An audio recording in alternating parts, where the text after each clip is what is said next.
പുതിയ വീഡിയോയിലേക്ക് എല്ലാവർക്കും സ്വാഗതം. നമ്മളിന്ന് പ്ലസ് ടുക്കാർക്ക് വേണ്ടിയുള്ള മോഡൽ എക്സാമിന് നെക്സ്റ്റ് ക്ലാസ് നമ്മൾ ആദ്യമേ ഒരു ക്ലാസ് പോസ്റ്റ് ചെയ്തിരുന്നു. കുട്ടികളൊക്കെ ഈ സമയത്ത് കൂടുതലിരുന്ന് കാണുന്നുണ്ട്. എക്സാം അടുക്കുമ്പോഴൊരു പഠിത്തമേ ഉള്ളൂ. എല്ലാവരും ഷോർട്ട് ടൈം ക്ലാസ്സുകളും പഠിത്തങ്ങളും ഒക്കെയാണ്. പക്ഷെ അതെന്ന് പറഞ്ഞാൽ ഒരു എക്സാമിന് നിങ്ങൾക്ക് ഈ രീതിയിലുള്ള കവർ ചെയ്യാൻ പറ്റുമെങ്കിലും നിങ്ങളൊരു എൻട്രൻസ് എക്സാമിന് ചെന്ന് പെടും. അതുകൊണ്ട് മാക്സിമം സമയത്ത് പഠിച്ചാൽ നല്ല ഒരു എൻട്രൻസ് ഒക്കെ എഴുതി രക്ഷപ്പെടാൻ പറ്റും. പിന്നെ നിങ്ങൾക്ക് ആർക്കെങ്കിലും മാത്സിൻ്റെ ക്ലാസ് ക്രാഷ് വേണമെന്നുണ്ടെങ്കിൽ മീൻസ് ഏറ്റവും എളുപ്പത്തിൽ മാക്സിമം മാർക്ക് വാങ്ങാൻ പറ്റുന്ന രീതിക്കുള്ള ക്രാഷ് ക്ലാസ് കിട്ടും. ഇപ്പോൾ കുട്ടികളൊത്തിരി ജോയിൻ ചെയ്യുന്നുണ്ട്. ഇത്രമേ ഉള്ളൂ ആകെ. ഓക്കെ, അത് ഈ നമ്പറിലോട്ടൊന്ന് ഓൺലൈനായിട്ട് പേ ചെയ്തിട്ട് നിങ്ങളുടെ വാട്സപ്പ് നമ്പറും പേരും കൂടി അയച്ചു തന്നാൽ മതി. ഉടൻ തന്നെ നിങ്ങൾക്ക് ക്ലാസ് കിട്ടും, നോട്ട്സും തരും. ഓക്കെ, ക്വസ്റ്റ്യൻ പാക്കേജ് കിട്ടും. ഓക്കെ, അപ്പോൾ ഓർമ്മ വെച്ചതേ ഉള്ളൂ. നമുക്ക് ഇനിയുണ്ട് 20 ദിവസം 22 ദിവസം എക്സാമിനടുത്തുണ്ട്. മാത്സ് എക്സാം എടുക്കാൻ വേണ്ടി അത്രയുമുണ്ട്. അത്രയും ദിവസം കൂടെ നമുക്ക് നല്ല രീതിയിൽ കൂടെ ചെയ്യാൻ പറ്റും.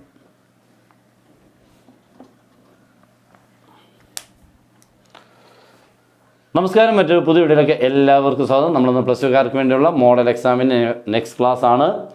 ആദ്യമേ ഒരു ക്ലാസ് പോസ്റ്റ് ചെയ്തിരുന്നു. കുട്ടികളൊക്കെ ഈ സമയത്തിരുന്ന് കൂടുതൽ കാണുന്നുണ്ട്. എല്ലാവരും ഒരു ഷോർട്ട് ടൈം ക്ലാസ്സും ഷോർട്ട് ടൈമിനുള്ളൊരു പഠിത്തമൊക്കെയാണ്.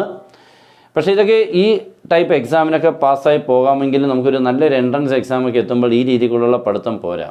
അപ്പോൾ അതുകൊണ്ട് നിങ്ങൾ സമയം കിട്ടുമ്പോഴൊക്കെ മാക്സിമം പഠിക്കുക. പിന്നെ നിങ്ങൾക്ക് മാത്സിൻ്റെ ഈ ക്രാഷ് കോഴ്സ് പ്ലസ് ടുവിൻ്റെ ഈ 20 ദിവസത്തേക്കുള്ള ക്ലാസ് ഉണ്ട്, ജോയിൻ ചെയ്യാം. വെറും ഇത്രമേ ഉള്ളൂ. വളരെ എളുപ്പത്തിൽ നിങ്ങൾക്ക് ഇത്രമേ ഉള്ളൂ ആകെ. ഓക്കെ, അത് നമ്മൾ ഓൺലൈനായിട്ട് പേ ചെയ്തിട്ട് നിങ്ങൾക്ക് കിട്ടേണ്ട ക്ലാസ് കിട്ടേണ്ട വാട്സപ്പ് നമ്പറും പേരും കൂടി അയച്ചു തന്നാൽ മതി. വളരെ വേഗത്തിൽ ഫുൾ മാർക്ക് തന്നെ എത്തുന്ന രീതിക്കുള്ള ക്ലാസ്സാണ് തരുന്നത്. അതിൻ്റെ നോട്ട്സും തരും, ക്വസ്റ്റ്യൻ പാക്കേജ് പോലെ. ഓക്കെ, അപ്പോൾ അതിന് ജോയിൻ ചെയ്യാൻ നമ്മുടെ നമ്പർ 9846708543 കോൾ ചെയ്തോ വാട്സപ്പിൽ മെസ്സേജ് അയച്ചോ ജോയിൻ ചെയ്യാം. അപ്പോൾ നമുക്ക് സ്റ്റാർട്ട് ചെയ്യാം. ഇന്ന് നമ്മൾ 3 ചോദ്യമാണ് എടുത്തേക്കുന്നത്. എല്ലാം നല്ല അടിപൊളി ചോദ്യങ്ങൾ, എല്ലാം ഏറ്റവും സിമ്പിളായിട്ടാണ് ചെയ്യാൻ പോകുന്നത്. Integral x³ - 1/x². ഈ x³ - 1 മണ്ടയ്ക്ക് 2 പേരുണ്ട്, താഴെ ഒറ്റ ഒരാളല്ലേ ഉള്ളൂ. അന്നേരം ചെയ്യുന്ന മെത്തേഡ് ഒരു രീതി. ഇത് നേരെ തിരിച്ചാണെങ്കിൽ വേറെ മെത്തേഡ്, x²/x³ - 1. അത് ഇച്ചിരി കൂടുതലാണ്. അപ്പോൾ ഇൻ്റഗ്രേഷൻ എന്ന് പറഞ്ഞു കഴിഞ്ഞാൽ ടേംസുകൾ മാറുന്നു, തിരിച്ചിടുമ്പോഴൊക്കെ ചേഞ്ചസുകളാണ് മെത്തേഡ്സുകൾ. അപ്പോൾ ഇതിനെ ചെയ്യുന്ന മെത്തേഡ് എന്ന് പറഞ്ഞാൽ ഇതിനെ നമ്മൾ ആദ്യം സ്പ്ലിറ്റ് ചെയ്യണം. മോനെ x³/x², 1/x², ഇങ്ങനെ അങ്ങോട്ട് 2 ആക്കി മാറ്റണം. ഒരു കുഴപ്പമില്ലല്ലോ. ദാറ്റ് ഈസ് x³/x² എന്ന് പറയാം x ആവും, മറ്റേത് 1/x². ഓക്കെ, ഞാൻ ഒരു മെത്തേഡൊക്കെ ഒന്ന് പറയാം, ശ്രദ്ധിക്കുക. ഇത്രയും കുഴപ്പമൊന്നുമില്ലല്ലോ. What is the integral of X?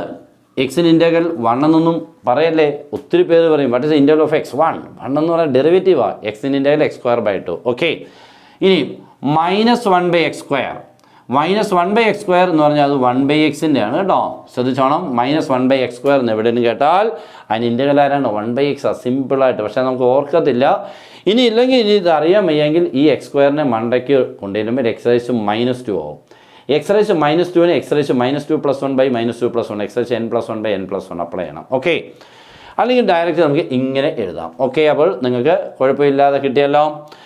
Next integral cos√x/√x dx നമ്മുടെ സബ്സ്റ്റിറ്റ്യൂഷൻ മെത്തേഡാണ് കേട്ടോ. cos√x/√x സബ്സ്റ്റിറ്റ്യൂഷൻ മെത്തേഡാണ്. ഞാൻ പറയുമ്പോഴായിരിക്കും സബ്സ്റ്റിറ്റ്യൂഷൻ മെത്തേഡോ അങ്ങനെയൊക്കെ ഒരു മെത്തേഡ് ഉണ്ടല്ലോ അല്ലേ. ചിലർക്ക് അറിയാമെങ്കിലും ചിലർക്ക് അറിയത്തില്ല. ക്വസ്റ്റ്യൻ കണ്ടാൽ തിരിച്ചറിയത്തില്ല. എക്സാമിന് പറയത്തൊന്നുമില്ല ഇത് സബ്സ്റ്റിറ്റ്യൂഷൻ മെത്തേഡ് ആടാ എന്നൊന്നും ഒരു ക്ലൂവും തരില്ല. നമ്മൾ കണ്ട് തിരിച്ചറിയണം. കോസിനുള്ളിൽ √x, അതാണ് ഇവിടുത്തെ സബ്സ്റ്റിറ്റ്യൂഷൻ ആകാനുള്ള കാരണം. അപ്പോൾ ഈ √x-ന് നമ്മൾ u എന്ന് കൊടുക്കണം. u = √x. അപ്പോൾ du = 1/2 √x dx. ഇവിടെ 1/√x dx ഉണ്ട് അല്ലേ, 1/√x. അപ്പോൾ 2 അധികമാണ്. അപ്പോൾ 2 du = 1/√x dx. ക്വസ്റ്റ്യനിലോട്ട് തിരിച്ചു വരുമ്പോൾ ഇത്രയും ഭാഗം, ഈ 1/√x dx ആരായിട്ട് മാറി? 2 dy. cos√x എന്നുള്ളത് cos u ആയി. 2 ഇങ്ങ് പുറത്തെടുക്കാൻ പറ്റും. 2 ഇങ്ങ് പുറത്തെടുത്ത് കഴിഞ്ഞാൽ 2 × integral cos u du. That is two cosine integral. What is integral of cos x? sin x എന്നേ ഉള്ളൂ കേട്ടോ, മൈനസ് ഒന്നുമില്ല. അപ്പോൾ sin u, that is 2 × sin √x + c. Okay, തീർന്നു. അത്രയൊക്കെ ഉള്ളൂ, വലിയ കുഴപ്പമൊന്നുമില്ല. നമുക്ക് പക്ഷേ ചെയ്ത് കാണുമ്പോഴാണ് നമുക്ക് എളുപ്പമാണെന്ന് തോന്നുന്നത്. അതിന് മുൻപാണ് പ്രശ്നം. ഇത് അറിയാൻ വയ്യ, പഠിച്ചെങ്കിൽ മാത്രമേ ഓർക്കുള്ളൂ. നെക്സ്റ്റ് നമ്മുടെ വെക്ടറിൽ വളരെ ഇമ്പോർട്ടൻ്റ് ആയിട്ടുള്ളൊരു ക്വസ്റ്റനാണ്. a = 5i - j - 3k, b = i + 3j - 5k. Show that a + b perpendicular to a - b. എപ്പോൾ പെർപെൻഡിക്കുലർ എന്ന് കണ്ടാലും അതിൻ്റെ ഡോട്ട് എത്ര ആണെന്നർത്ഥം? 0. ആരുടെയൊക്കെ? a + b യുടേതും എ മൈനസ് ബിയുടെയും ഡോട്ട് 0 ആക്കണം, എന്നെങ്കിലും പെർപെൻഡിക്കുലർ എന്ന് പറയാൻ പറ്റും. അപ്പോൾ നോക്കാം.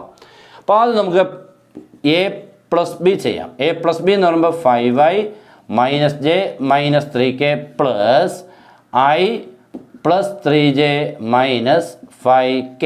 ഓക്കെ, ആഡ് ചെയ്യുമ്പോൾ നോക്കിക്കുക 5i ആയി 6i, ശരിയല്ലേ? 5i plus 1i become 6i. Minus 1j plus 3j plus 2j, ശരിയല്ലേ? മൈനസ് 1ഉം പ്ലസ് 3യുടെ ചേരുമ്പോൾ plus 2 plus 2j. Minus 3k minus 5k minus 8k. Okay, രണ്ട് മൈനസ് ആണെങ്കിൽ ആഡ് ചെയ്തിട്ട് അതേ സൈൻ കൊടുക്കുമ്പോൾ മൈനസ് 8k. അത് കഴിഞ്ഞു. Next a minus b. A minus b എന്ന് പറയുമ്പോൾ 5i minus j minus 3k minus of i plus 3j minus 5k. ശ്രദ്ധിച്ചിരിക്കണം, മൈനസ് ആയതുകൊണ്ടാണ്. 5i minus i, 5i minus 1i becomes 4i. That's all. Next minus j. Minus ഈ plus ആയിട്ട് ചെയ്യുമ്പോൾ minus ആവും. അപ്പോൾ minus j minus 3j minus 4j. Minus 3k minus minus plus 5k. അപ്പം minus 3k plus 5k, minus 3യും plus 5ഉം plus 2 plus 2k. Okay, അപ്പോൾ അതും കിട്ടി. അപ്പോൾ നമ്മുടെ രണ്ട് വെക്ടർ കിട്ടി. ഇനി ഈ രണ്ട് വെക്ടർ തമ്മിലുള്ള ഡോട്ടിനെ കണ്ടുപിടിക്കണം. That is 6i plus 2j minus 8k dot 4i minus 4j plus 2k. എങ്ങനെയാണ് പറഞ്ഞാൽ ഡോട്ടിനെ കണ്ടുപിടിക്കുന്നത്? ഓർത്ത് എളുപ്പം പറഞ്ഞ ഡോട്ടിനെ കണ്ടുപിടിക്കുന്നത്. ഇപ്പോൾ നമ്മളിങ്ങനെയൊക്കെ മനസ്സിൽ കണക്കൂട്ട് തെറ്റാൻ പാടില്ല, അത്രയേ ഉള്ളൂ. ഇവിടുത്തെ ഐയുടെയും കൂടുള്ളവർ തമ്മിൽ ഇൻറ്റു ചെയ്യണം. ഐയുടെ കൂടുള്ളവർ തമ്മിൽ ഇൻറ്റു ചെയ്യുമ്പോൾ ഇവിടെ ഐയുടെ കൂടെ 6 ഉണ്ട്, ഇവിടെ 4 ഉണ്ട്. 6 ഗുണം 4 24. ഒരു പ്ലസ് അങ്ങ് ഇടുക, ഒന്നും നോക്കണ്ട, പ്ലസ്. ഇവിടെ പ്ലസ് 2, ഇവിടെ minus 4. 2 into minus 4 minus 8 plus minus 8 plus 2 minus 16. പോസിറ്റീവായിട്ട് 24 ഉണ്ട്. ഇത് രണ്ട് നെഗറ്റീവ് ആവാനെ രണ്ടോടെ കൂടുമ്പോൾ 16 8 24 മൈനസ് 24. നമ്മൾ വിജയിച്ച മോനെ 0 കിട്ടി. 0 കിട്ടിക്കഴിഞ്ഞാൽ ദേ ആർ പെർപെൻഡിക്കുലർ. കഴിഞ്ഞു. ഓക്കെ, അപ്പോൾ അടിപൊളിയായിട്ടുള്ള 3 ചോദ്യങ്ങൾ മനസ്സിലായി കാണുമെന്ന് വിശ്വസിക്കുന്നു കേട്ടോ. നിങ്ങൾ ഒത്തിരി ക്ലാസ്സുകളെല്ലാം കാണുന്നുണ്ട്. നമ്മുടെ ക്ലാസ് ഇഷ്ടപ്പെട്ടെങ്കിൽ ഒന്ന് കമൻറ്റ് ചെയ്തേക്കണം, മാക്സിമം ഒന്ന് ഷെയർ ചെയ്യണം. Good bye.